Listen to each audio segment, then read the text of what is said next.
Perhatikan. Di situ diterjemahkannya kalimat ya'lamun dengan meyakini. Jadi ilmunya dibimbing oleh imannya. Perhatikan baik-baik ya. Di orang beriman itu senantiasa mendahulukan imannya dalam setiap perkara.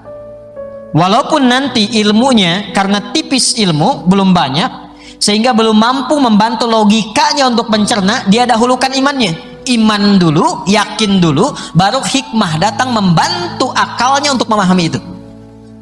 Karena ada beberapa peristiwa dalam kehidupan, kadang-kadang akalnya belum bisa nangkap. Tuh, akal belum nangkap. Bukan karena nggak masuk akal, karena akal itu tergantung suplai informasi yang masuk ke dalamnya. Kan awalnya data, ya kan?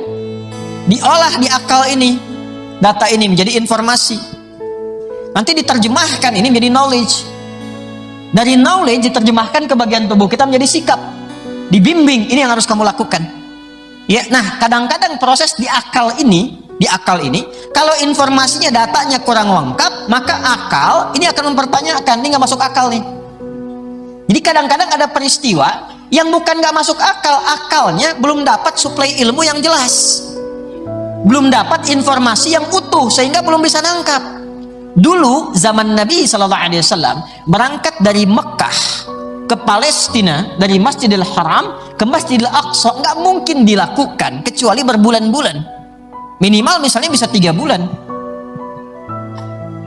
karena belum pernah terbayangkan satu kendaraan dengan kecepatan yang sangat luar biasa, baik yang supersonik misalnya, atau ada kecepatan suara atau kecepatan cahaya, belum terbayangkan. Yang ada gambarannya hanya pakai unta atau pakai kuda, silahkan bergerak. Jadi nggak kebayang kalau ada orang yang berangkat misalnya, ya baru berangkat malam udah balik lagi, akalnya belum nyampe.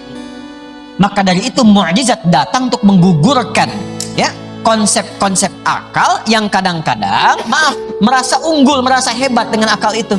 Maka terkadang datang dalam agama ketentuan yang ingin mengembalikan akal pada tempatnya.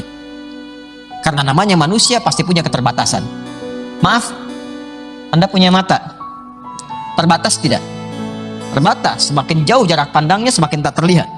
Anda punya telinga, terbatas tidak?